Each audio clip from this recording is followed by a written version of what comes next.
Un cordial saludo a todos los oyentes de Radio María. Un día más, con la gracia del Señor, proseguimos el comentario del Catecismo de nuestra Madre la Iglesia. Nos habíamos quedado en el punto 2088. Estamos explicando el primer mandamiento: amarás al Señor tu Dios con todo tu corazón, con toda tu alma y con todas tus fuerzas. Y cuando este mandamiento comienza a ser un poco explicitado, de qué manera examinamos si amamos a Dios, etc., el Catecismo hace como un breve repaso de las tres virtudes teologales, fe, esperanza y caridad, viendo en ellas también pues un pequeño examen, haciendo desde ellas un pequeño examen de conciencia, para ver si amamos a Dios o no le amamos pues como se nos pide, ¿no?, con toda la intensidad. El punto 2088 dice así: el primer mandamiento nos pide que alimentemos y guardemos con prudencia y vigilancia nuestra fe, y que rechacemos todo lo que se opone a ella. Hay diversas maneras de pecar contra la fe. Y aquí distingue las dudas voluntarias, las dudas involuntarias. Luego hablaremos de eso si Dios quiere, pero ahora me quedo con la primera parte de este punto 2088. Recuerda que el primer mandamiento nos pide, tenemos obligación, por lo tanto pecaríamos contra el primer mandamiento si no lo hiciésemos, alimentar nuestra fe, guardarla con prudencia, vigilar nuestra fe y rechazar lo que se opone a ella.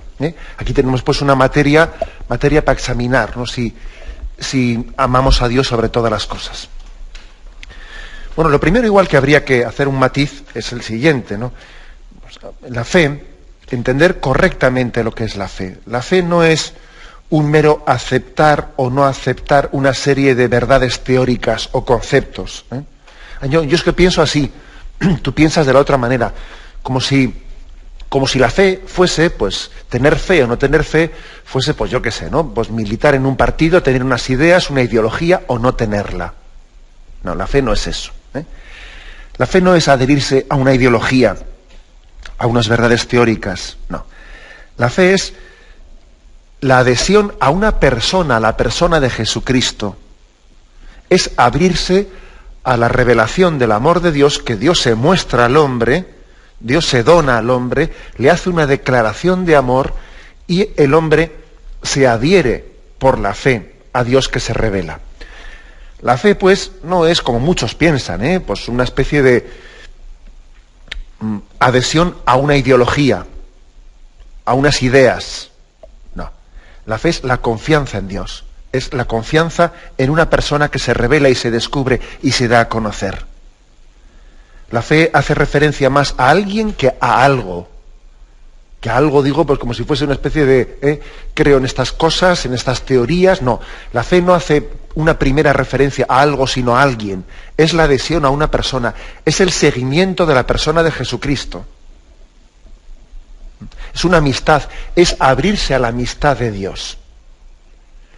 Este punto de partida, en el que estoy insistiendo, pues es muy importante para entender lo que va a venir después, porque claro, si uno entiende la fe pues únicamente con una ideología, yo pienso así, tú piensas así, como si uno estuviese pues adherido a un partido político, o a otro, o a un equipo de fútbol, o a otro, pues claro, entonces sería incomprensible, si uno entendiese esto así, sería incomprensible cómo después se habla de que pecamos contra Dios cuando rechazamos la fe, o tenemos unas dudas contra la fe de las que somos culpables, y uno dice, bueno, pero ¿por qué va a ser eso pecado, no? Cada uno que tenga la ideología que tenga, ¿no? Yo pienso así, tú piensas así. Claro, si uno se cree que la fe es una especie de adhesión a una ideología, luego uno entiende que estamos pecando, que podemos pecar contra la fe, porque pecar contra la fe, en el fondo, es no aceptar, no abrirse al amor de Dios, no ser agradecidos al Dios que se descubre, que se nos revela, que quiere caminar junto a nosotros, al Dios que te hace una declaración de amor. Esto es el punto de partida importante. La fe es, por lo tanto, una amistad exigente. Dios te descubre su amistad, pero claro, tú tienes que tener una respuesta que supone una confianza que es exigente, una amistad exigente, ¿no? La fe es un don de Dios, pero para mantenerla hay que cultivarla. Así de claro, hay que cultivarla. No vale con decir tengo o no tengo fe, como quien pone en su estantería un cuadro y dice, tengo el cuadro en la estantería. No, la fe no es una cosa que se tiene y se deja allí cogiendo polvo. La fe es una amistad que se cultiva y entonces va creciendo, o se descuida y entonces va decreciendo. La fe no es una cosa que se tiene y se queda quieta.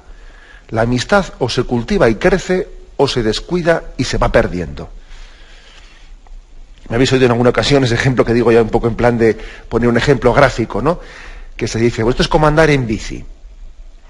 O vas para adelante o vas para atrás, pero quieto no puedes estar porque tienes que poner el pie en el suelo. Pero con dos ruedas solo no se puede estar quieto. Algo así pasa con la fe, ¿eh? A veces nos pensamos equivocadamente, muy equivocadamente, que la fe se tiene y es algo estático, no es algo que... No, la fe tiene que ser cultivada, tiene que ser atendida. Porque es que es una amistad, no es una adhesión teórica, ¿no? No son unos postulados que yo los acepto y luego hago mi vida como si eso es, como si yo ya hubiese aceptado lo primero y ahora ya voy a lo práctico, a la vida, ¿no? O sea, que poco tiene que ver con lo anterior. No, eso no es así. Eso no es así. Es abrirse a una amistad, a una declaración de amor de Dios, y es seguirle a Cristo con todas las consecuencias, ¿no? Con todas las implicaciones que eso tiene en mi vida. Entendiendo esto, claro, ahora se entenderá por qué dice aquí que el primer mandamiento nos recuerda que tenemos obligación de alimentar la fe. La fe tiene que ser alimentada. En primer lugar, porque tiene que haber un crecimiento natural. Y cuando era niño tenía fe de niño. Y cuando adolescente de adolescente. Y cuando joven de joven. Y cuando adulto de adulto.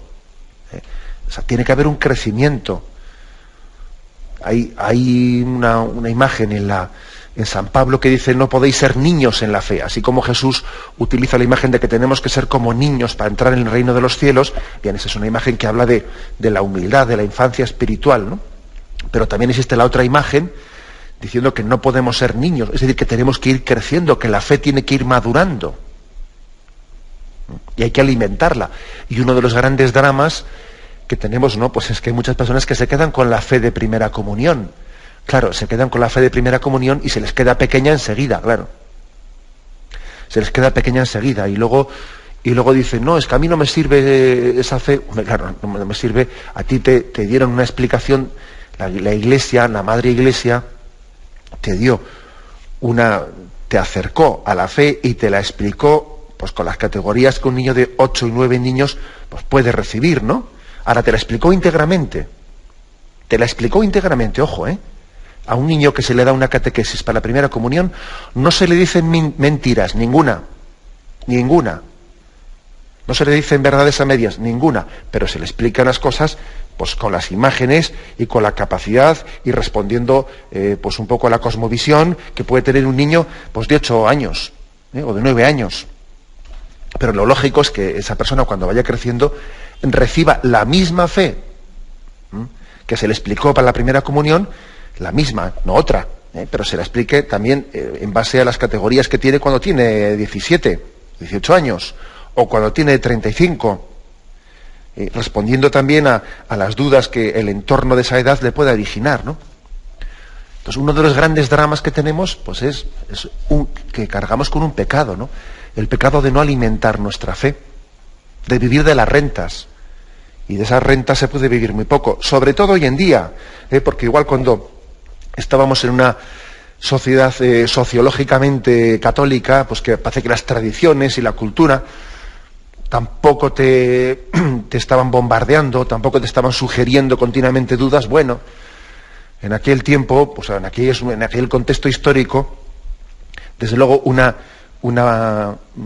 carencia de formación era grave también, era grave, pero bueno, igual no era mortal, pero es que en el momento actual es que es mortal el que alguien no alimente y forme su fe y vaya creciendo en ella.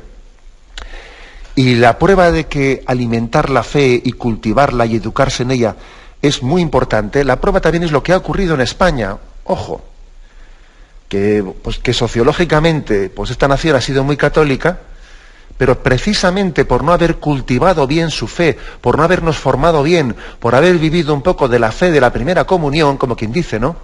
Pues claro, en el momento que han venido vientos de secularización, Y el momento en el que la cultura secularizada y laicista, ¿no?, ha bombardeado, ¿no?, y ha puesto, claro, no teníamos una fe suficientemente bien formada como para dar respuesta, ¿no? Y entonces resulta que esto explica cómo es posible que una nación que ingenuamente, ¿no?, suponíamos católica así mayoritariamente, vienen vientos de secularización y resulta que hay un alejamiento de masas, ¿no?, de masas que eran sociológicamente, fíjate tú bien, eran sociológicamente creyentes, ya, pero no habían profundizado en su fe, no la habían formado. Ojo, no habían tenido una interiorización para tener una experiencia interior y personal. Por eso es tan importante alimentar la fe.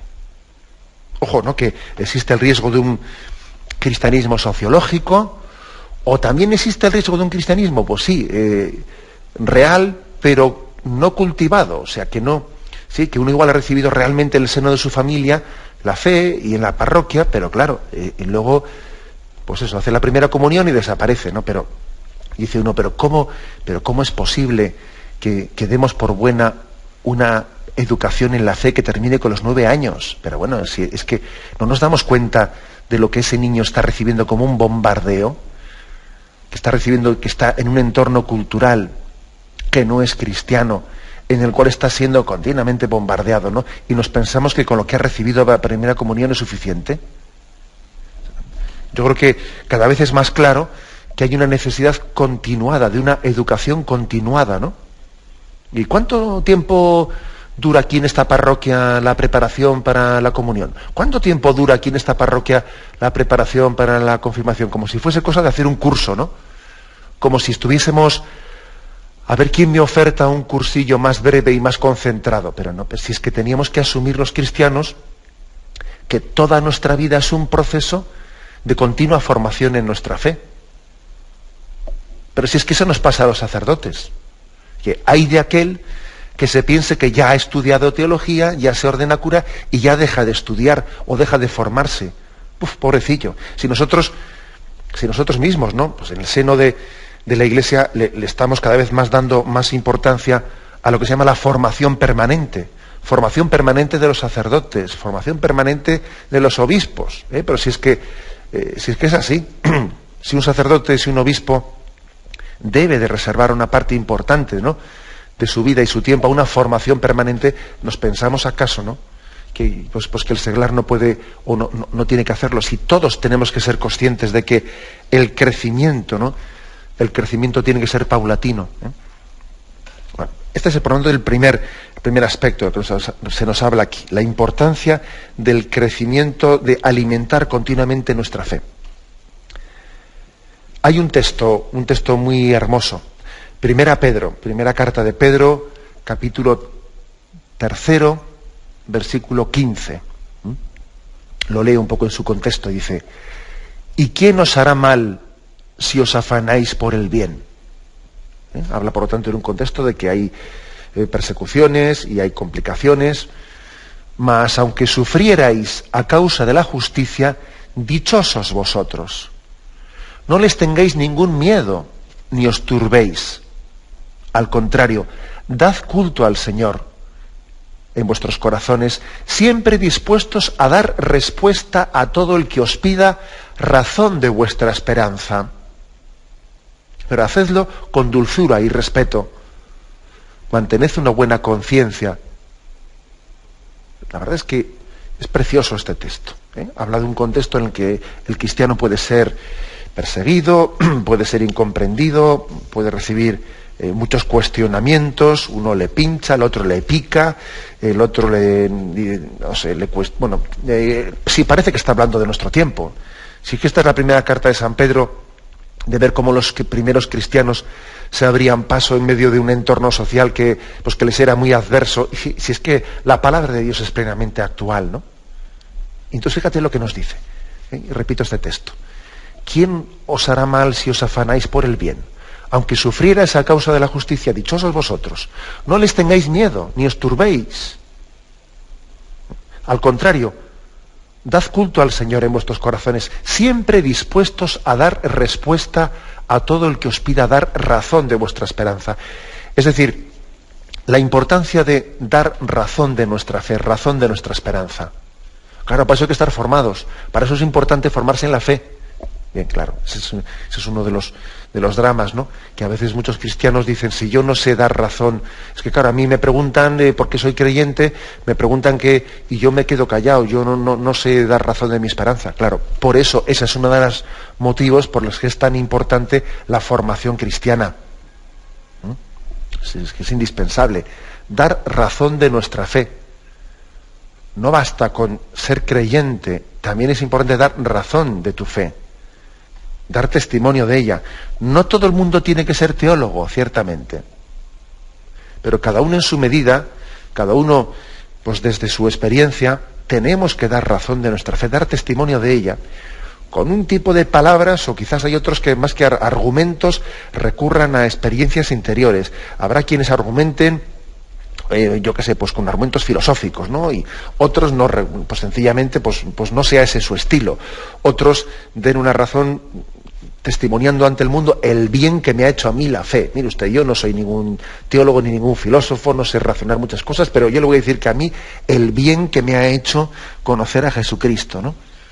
El bien que me ha hecho en mi vida, y doy testimonio de ello.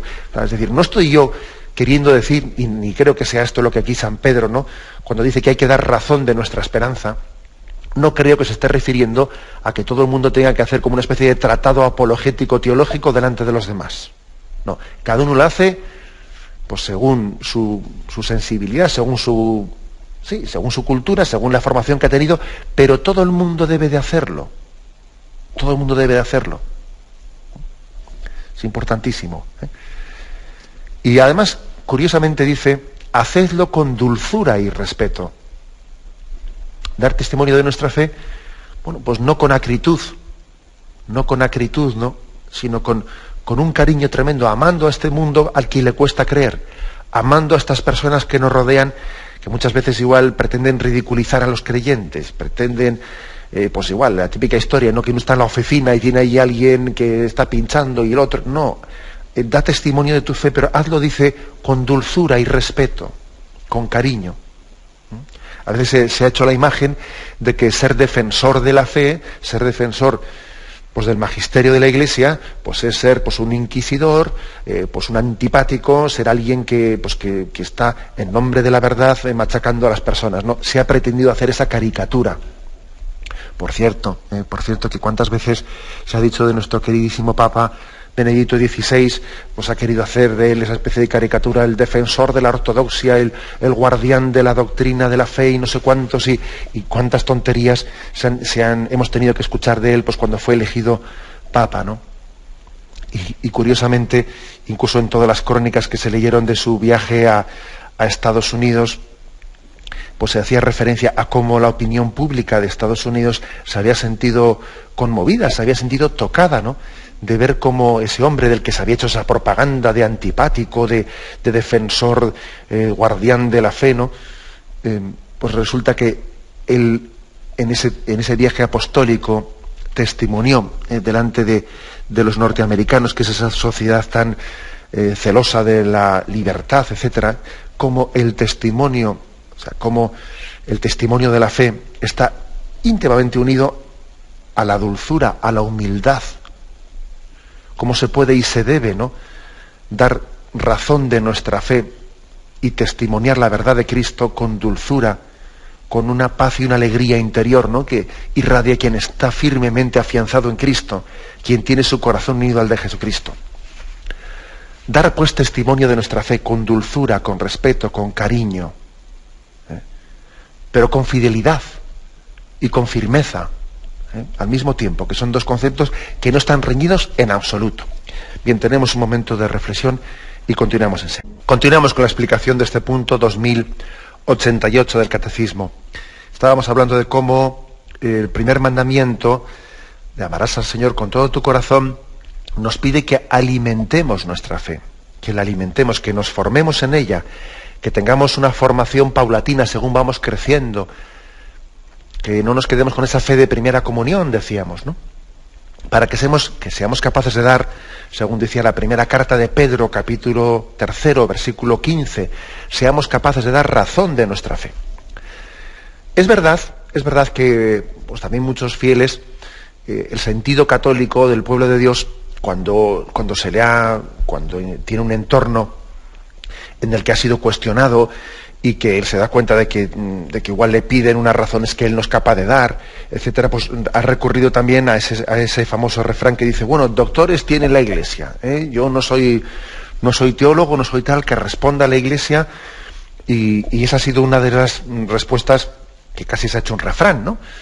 Pues más recurridas de los cristianos o los católicos cuando han sido cuestionados por temas en los que ellos no saben responder, no saben dar razón de eso, o no saben rebatir ciertos errores, ¿no? Y entonces dicen, bueno, doctores tiene la Iglesia y ella sabrá responder. Bueno, por una parte, ese recurso, pues yo creo que es un signo de humildad, porque a uno le pueden preguntar por un tema en el que él no esté bien formado y dice, bueno, pues ya lo consultaré.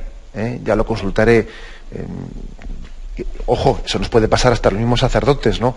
O a mí mismo, que sabéis que en este programa, en una ocasión, igual me han hecho una pregunta, cuando los oyentes preguntan en directo, y digo yo, pues mire usted, ya lo consultaré y ya le responderé otro día, porque perfectamente nos pueden preguntar cualquier cosa de la que no estamos preparados para responder, y no tenemos que tener vergüenza de ello. No tenemos que tener vergüenza de ello. Todo lo contrario. Yo creo que cuando nos cuestionan sobre una cosa que no sabemos responder y tenemos que consultarla, eso es un testimonio de que nosotros no nos predicamos a nosotros mismos, de que no estamos aquí pretendiendo difundir nuestra ideología, sino que nosotros somos depositarios, O sea, somos depositarios de una fe que la Iglesia custodia y difunde, y por lo tanto el hecho de que a mí alguien me cuestione de un tema y yo tenga que consultarlo, eso, lejos de avergonzarme, en mi opinión, es un testimonio que el mundo debe de entender. Mira, si este estuviese predicando su propia ideología, diría lo que a él le parece, pero claro, no es así. Él quiere testimoniar la fe católica, la fe católica, el depósito que Cristo dejó en manos de la Iglesia. Luego va y lo consulta con humildad. Eso no nos tiene que avergonzar. Luego lo de doctores tiene la Iglesia se puede entender bien, pero también igual a veces hemos recurrido a ello en exceso. Porque claro, doctores tiene la Iglesia, ¿no? Como diciendo, yo no entro en esos temas. Vete a quien te pueda responder, ¿no? Ojo, eso puede ser demasiado cómodo. Puede ser demasiado cómodo. Todos tenemos también, ¿no?, el deber de dar testimonio de nuestra fe y dar razón de nuestra fe. Ese texto de 1 Pedro 3:15 que os he dicho, eso no está dicho para los especialistas, está dicho para todos los cristianos. Y sigue más, ¿no?, este punto del Catecismo, el 2088, y dice que tenemos que alimentar nuestra fe. ¿Alimentarla cómo? Pues con la oración, alimentarla con los sacramentos, alimentarla con la formación, que es un poco lo que estoy yo más insistiendo, pero ojo, no solo se alimenta con la formación, formación, oración, sacramentos, dirección espiritual, porque tampoco se trata de alimentar únicamente con formación intelectual. También la oración es una manera de alimentar nuestra fe. Pero dice también, además de alimentar, guardarla con prudencia y vigilancia. Guardarla. ¿Y esto a qué se refiere? Pues hombre, que evidentemente uno tiene que ser consciente de que no puede ser creyente y estar plenamente adherido al Señor y ponerse en situaciones de peligro y pretender con mucha ingenuidad que no le van a hacer daño, ¿no? Esto lo solemos tener más claro, esto lo vemos con más evidencia cuando nos referimos igual no al tema de la fe, ¿no?, sino a otros temas. Oye tú, que no es prudente que si pretendes vivir la virtud de la pureza y la castidad, estás metido en un ambiente sórdido, en un prostíbulo. Oye, tú te puedes poner en esas ocasiones de pecado. Tú no puedes estar pretendiendo vivir una virtud y tener en tu entorno una situación complicadísima, pues porque sería una presunción por tu parte pensar que eso a ti no te puede hacer daño. Bueno, pues lo que vemos, por ejemplo, en ese caso que he puesto, ¿no?, de que uno no puede estar metido en un prostíbulo y pretender allí guardar la virtud de la pureza, lo que vemos evidentemente en eso, apliquémoslo también al tema de la fe. Porque un cristiano sería demasiado ingenuo por su parte si él pretende guardar, ¿no?, la pureza y la integridad de la fe y al mismo tiempo estar metido pues en medio de un ambiente, pues una forma de, en ciertas culturas, en ciertos entornos, en ciertas lecturas, en ciertos ambientes totalmente contrarios a la fe, pensando ingenuamente que eso a mí no me va a afectar, ¿no? O por ejemplo, alguien que esté leyendo todo tipo, indiscriminadamente, ¿no?, sin ningún tipo de juicio crítico, leyendo todo tipo de cosas, algunas favorables o totalmente contrarias, o fomentando un tipo de relaciones sociales, culturales, etcétera, que bueno, pues que no distingue lo que es recto y conforme a su fe, lo que es contrario a ella. Y claro, pues esto se parece mucho a lo que decía el Señor de aquella parábola del sembrador, ¿no?, que parte de la semilla cayó entre zarzas. Y claro, al principio cogió con fuerza y crecía con fuerza el trigo, pero también crecían las zarzas. Y al mismo tiempo crecían trigo y zarzas. Y estaban tan pegadas la una a la otra que al final, ¿quién le tragó a quién? Por supuesto, las zarzas al trigo. Algo así ocurre también en el cristiano, sí, que él pretende ser cristiano, incluso hasta pretende, pues también tener una cierta formación cristiana, pero al mismo tiempo traga lo que es contrario al cristianismo, ¿no? Y él dice, no, es que a mí me gusta compararlo todo, a mí me gusta compararlo y yo soy una persona abierta y no sé quién, no sé cuánto, ¿no? Y dice, vamos a ver, que como dice el refrán, no se puede soplar y sorber al mismo tiempo. Y puede ser una tentación muy grande el que alguien tenga el prurito de yo soy muy abierto, yo soy muy liberal, a mí me gusta conocer todas las novedades, y entonces cuando alguien tiene ese prurito y no tiene una capacidad de discernimiento y no pide también a la Iglesia, ¿no?, el que le ayude en un juicio crítico, porque perfectamente puede estar metido en un montón de, por ejemplo, a nivel político, de teorías políticas que pueden ser muchísimas de ellas contrarias a los criterios o a la moral, a la justicia social católica. Y se va metiendo en política sin cuestionarse, oye, ¿y esto es conforme a mis convencimientos católicos? ¿Esto es conforme? O se mete en filosofías y, oye, ¿y estas filosofías son adecuadas y son compatibles con mi fe católica? O sea, que perfectamente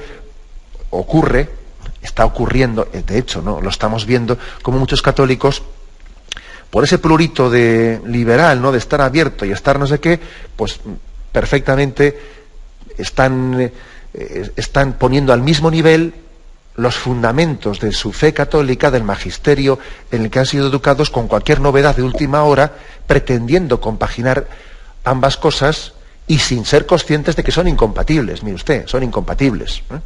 Entonces tengo que tener una capacidad crítica frente a esta cultura secularizada que me rodea.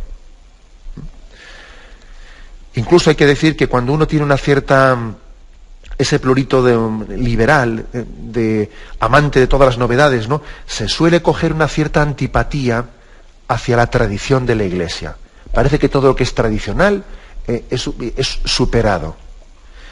Y yo, si me permitís, ¿no?, también un poco para intentar ayudar a la persona pues que tenga un poco esta tendencia y que igual también necesite pues un criterio de distinción. Yo suelo decir, aunque esto no lo diga aquí el catecismo, yo también distingo un poco lo que son mis explicaciones de lo que es la doctrina de la fe del catecismo. Suelo decir, para quien ayude, que hay que distinguir entre ser conservador y ser amante de la tradición. No es lo mismo la tradición, no es lo mismo ser tradicional que ser conservador. La tradición es otra cosa. La tradición la entendemos como nuestra fe en que el Espíritu Santo ha actuado en toda la historia de la Iglesia. Creemos en la tradición, es decir, yo sería ingenuo, sería absurdo, ¿no?, si yo pensase que conmigo comienza aquí, que en esta generación, ¿no?, a partir del mayo del 68 aquí ha comenzado el mundo verdadero. Hombre, no seamos ingenuos, por Dios, ¿eh? Que el Espíritu Santo ha actuado durante estos 2000 años y ha ido fecundando tantos santos, la vida de santos, de los doctores de la Iglesia, de tanta reflexión teológica, la vida real de la Iglesia. El Espíritu Santo ha actuado en ella y tenemos que ser amantes de la tradición, porque es hacer una lectura de cómo el Espíritu del Señor ha actuado en toda la historia de la Iglesia. Otra cosa es ser conservador, porque la palabra conservador tiene otro matiz. Conservador es más bien conservar mis intereses, conservar lo que a mí me resulta, o las conveniencias familiares o las conveniencias políticas, ¿no?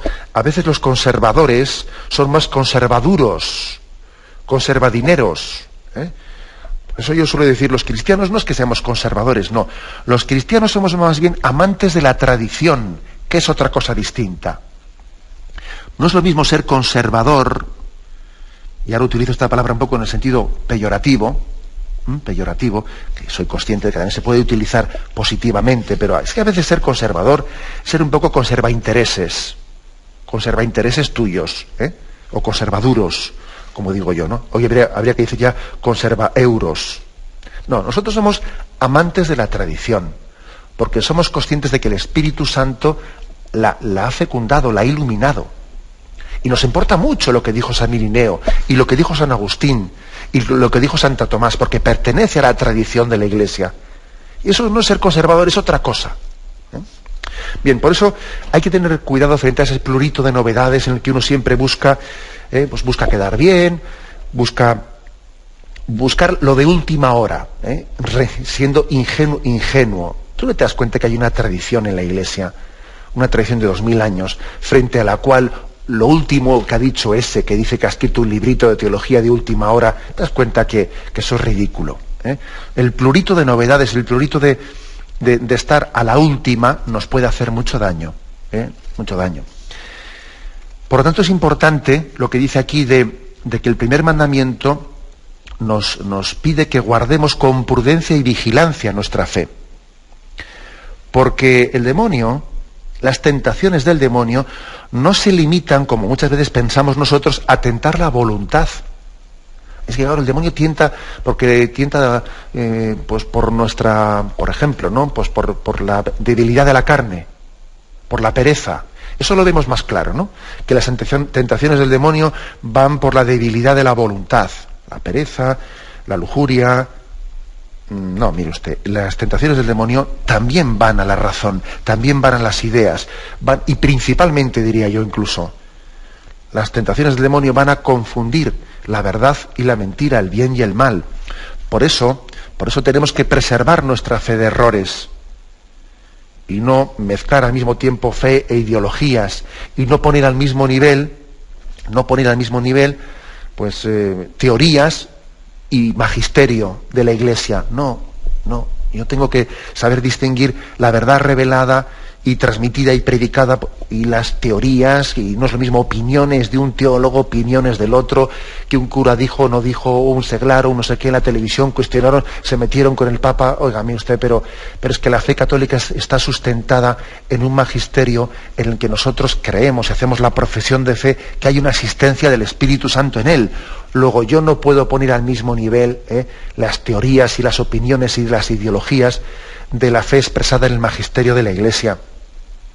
Por lo tanto, tengo que ver cómo me alimento, tengo que tener cuidado también de si yo estoy mezclando en lecturas buenas y lecturas malas, o estoy confundiendo opiniones con magisterio. Tengo que saber, como dice aquí el Catecismo, alimentar y guardar con prudencia y vigilancia nuestra fe. Bien, tenemos un momento de reflexión y continuaremos enseguida. Continuamos en esta edición del Catecismo de la Iglesia Católica comentando el punto 2088. No vamos a tener hoy tiempo de terminarlo, continuaremos mañana si Dios quiere, pero me quiero fijar en el primer párrafo de este punto. Decía, pues, como el primer mandamiento de amar a Dios nos pide que alimentemos, que guardemos con prudencia y vigilancia nuestra fe, y luego dice, y que rechacemos lo que se opone a ella. Es que esto es importante. Fijaros, se suele decir que hay 3 grados en la confesión de la fe. 3 grados. El primero, creer íntegramente, adherirnos íntegramente a la fe católica. El segundo, el confesarla, testimoniarla íntegramente delante de los demás. Y el tercero, el rebatir los errores. Y los 3 grados son importantes. Muchas veces Nos solemos quedar en el primero, ¿eh? Creer íntegramente. E incluso algunos no llegan ni al primero, porque creen a la carta. Tienen una fe a la carta. Mira, en esto sí creo, en otro no creo, en esto tal. Algunos no llegan ni al primer grado, claro. El primer grado es creer íntegramente en aquello que la Iglesia nos predica como parte de ese mensaje revelado, ¿no? Del cual la Iglesia es depositaria. Bueno, pues creemos íntegramente. Yo no puedo, es absurdo que alguien se acerque al mensaje de la fe diciendo creo en parte. Creo en parte. No, creo en parte no. La revelación de Dios solamente se puede aceptar íntegra. De lo contrario, lo que tú estás aceptando es tu propia ideología. Eso es lo que tú crees. Cuando la revelación no se acepta íntegramente, entonces se convierte en ideología. Claro, así de claro. ¿Os acordáis que en alguna cosa he hecho yo aquí la bromita esa? La bromita de uno que estaba hablando en su discurso y dice, como decía Jesucristo, y en parte tenía razón, hombre, en parte tenía razón. Oiga, mire usted, ¿Jesucristo es el Hijo de Dios o no? Entonces, si es el Hijo de Dios, ¿qué pasa? ¿Que Dios tiene razón en parte? Eso es absurdo. O sea, la revelación o se acepta plenamente o entonces es tu ideología personal. Eso es así. O sea, es decir, primer grado de la confesión de la fe, creerla íntegramente. Segundo, confesarla íntegramente ante los demás. Que también esto a veces ahí ocurre que hay personas que aunque la crean íntegramente, no la confiesan íntegramente, ¿sabes? Sino que, bueno, hablan de lo que se lleva, predicamos, ¿no? O hablamos de los temas que más o menos son políticamente correctos y están aceptados por todos. Esos otros temas que son así, más complicadillos, nos los callamos, hacemos omisión, hacemos silencio de ello, ¿no?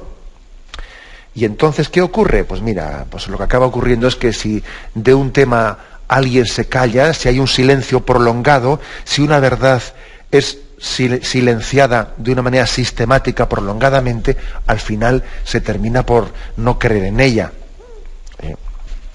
Yo qué sé, si por ejemplo yo teóricamente creo en todo, ¿no? Pues creo íntegramente el mensaje de la revelación.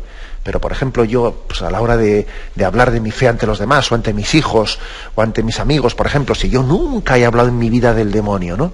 Y nunca he hablado de la tentación del demonio, pues mira, a base de callarte eso, llegará un momento en que parece que ya has dejado de tener fe también en esa verdad católica. O sea, uno tiene que confesar íntegramente su fe, ¿no? O sea, no únicamente viendo, bueno, en este contexto en el que estoy, es que estas cosas más vale no decirlas. Hombre, habrá que, lógicamente, también tener una prudencia en ver en qué orden y en qué grado y con qué intensidad pues se da testimonio de unas cosas de otras, pero íntegramente, no siendo cobardes pues para silenciar esos aspectos de nuestra fe que no son aceptados por la cultura en la que vivimos, ¿no? Confesarla íntegramente. Y tercero, dice, rebatir los errores, que dice aquí el catecismo que hay que rechazar lo que se pone en la fe, hay que rebatir los errores, ¿no? La confesión de la fe no es íntegra hasta que no se llega también a esto, al rechazar los errores. Cada uno tendrá que hacerlo a su nivel.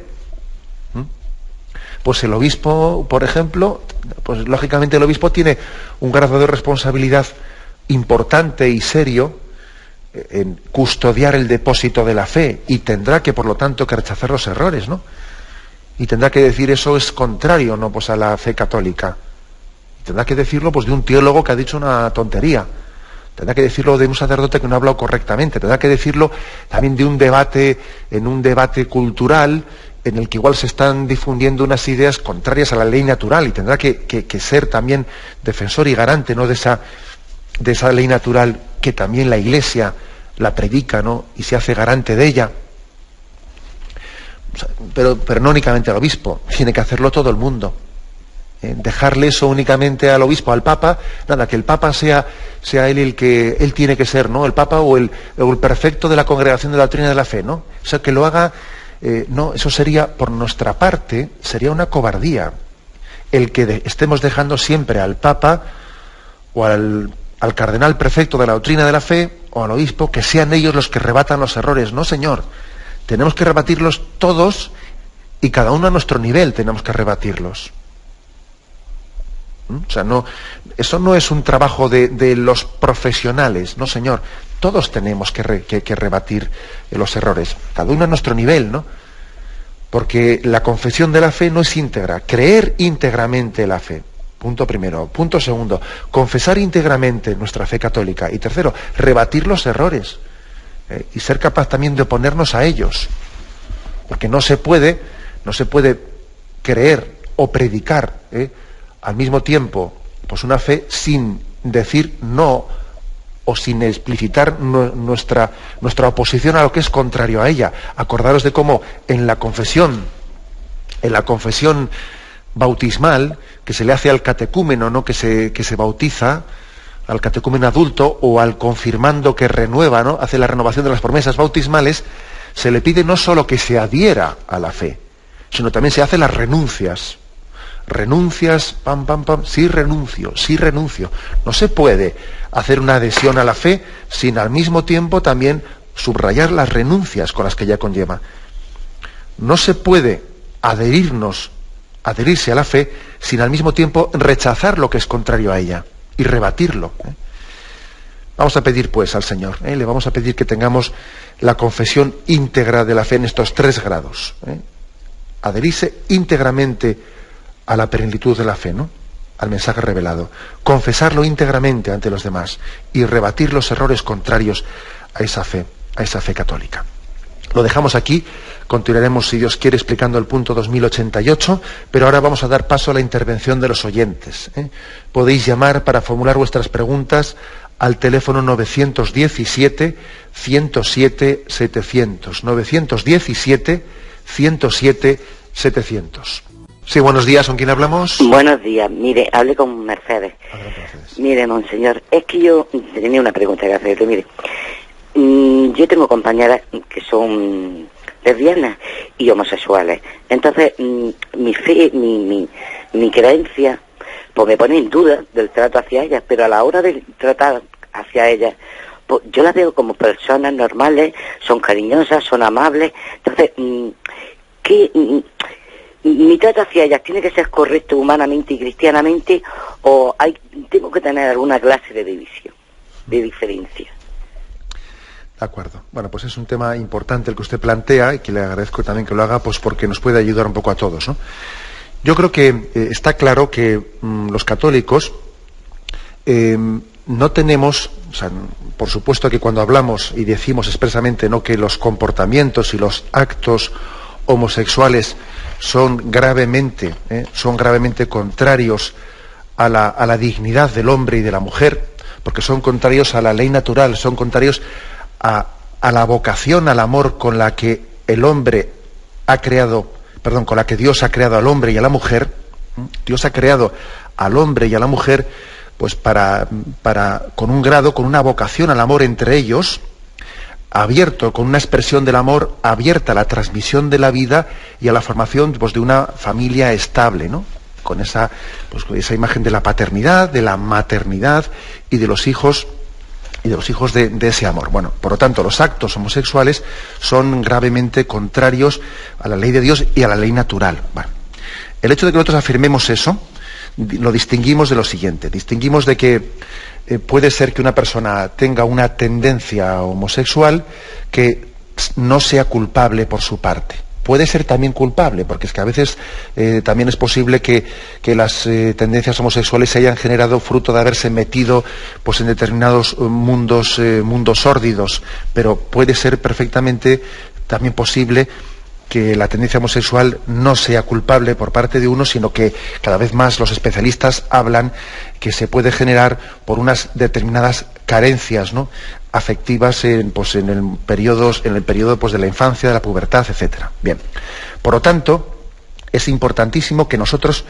amemos incondicionalmente, ¿no?, a una persona que tenga tendencia homosexual, amarla incondicionalmente, No tratarla como, pues eso, ¿no?, pues como podía tratar el mundo judío al leproso del que se apartaba. Pues no, Señor.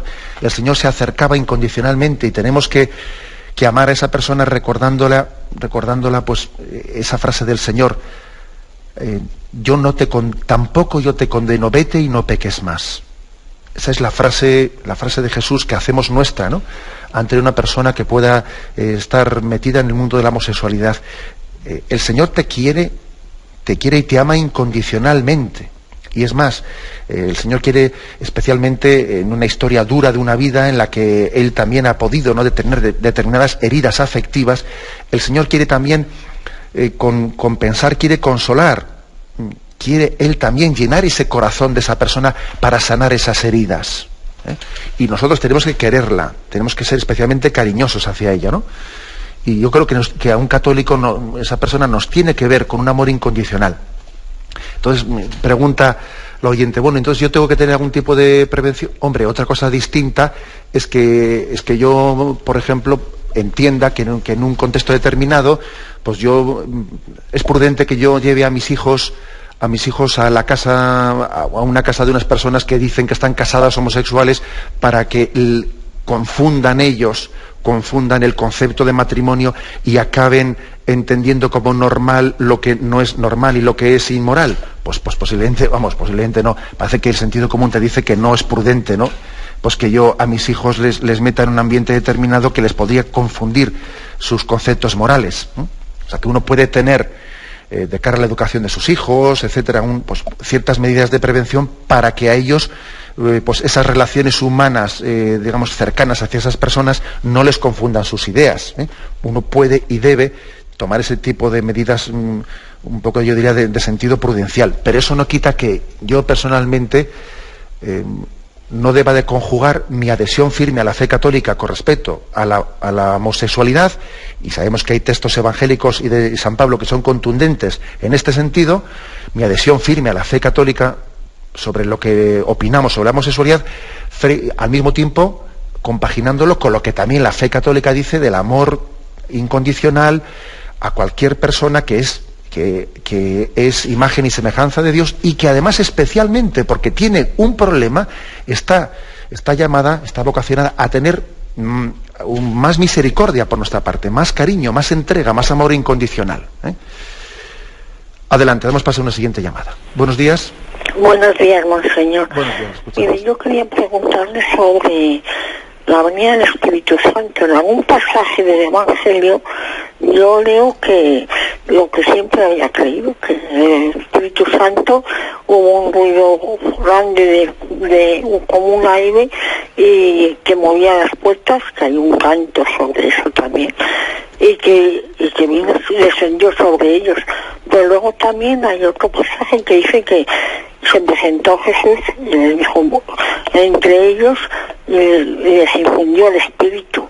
Yo quería saber cómo es eso, no lo sé. De acuerdo.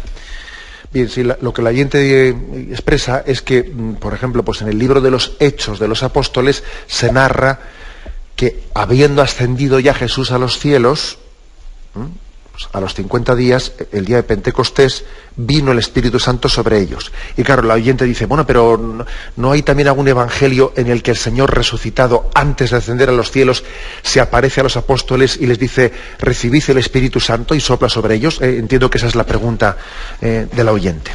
Bueno, pues vamos a ver, hay que entender algo que es importante, y es decir, el Espíritu Santo, su llegada no es puntual.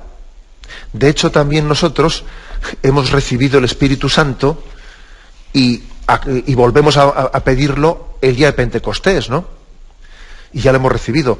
Y, por ejemplo, el que se confirma, nos confirmamos para recibir el don del Espíritu Santo. Pero ¿qué pasa? ¿Que no lo recibió en el bautismo? Hombre, también lo recibió en el bautismo. Si no hubiese recibido el Espíritu Santo en el bautismo, no podría ser hijo de Dios. Luego, no entendamos como que la venida del Espíritu Santo es meramente puntual en un momento, porque eso no se puede aplicar ni siquiera a la historia de la salvación, ni tampoco a nosotros mismos, porque el Espíritu Santo viene en momentos distintos y volvemos a renovarlo y a pedirlo pues para el siguiente año, el día de Pentecostés y todos los domingos. O sea, no es una venida puntual. Él ha venido, viene en este momento y seguirá viniendo a nosotros en la medida en que nos encuentre abiertos a su llegada. Adelante, damos paso al siguiente oyente. Hola, buenos días. Buenos días. Buenos días. Le escuchamos. Bueno, pues la importancia de amar a Dios sobre todas las cosas, ¿no? Con todo el corazón, con toda el alma, con todas las fuerzas, Pues Jesús dice que no es difícil ni duro seguirme, que es fácil y dulce. Y yo lo estoy comprobando. El amor de Dios es tan grande, da tanta fuerza, es esa seguridad plena de que nunca, nunca nos va a dejar. Yo estoy muy enferma, estoy enferma del corazón, y cuando estoy ahí está como mi madre a la cabecera de la cama, nuestro Señor Jesucristo, nuestro Sagrado Corazón. Está sentado como mi madre a la cabecera de mi cama. Yo tengo una hija que dice que va a su aire, que hace lo que quiere, pero no lo creo.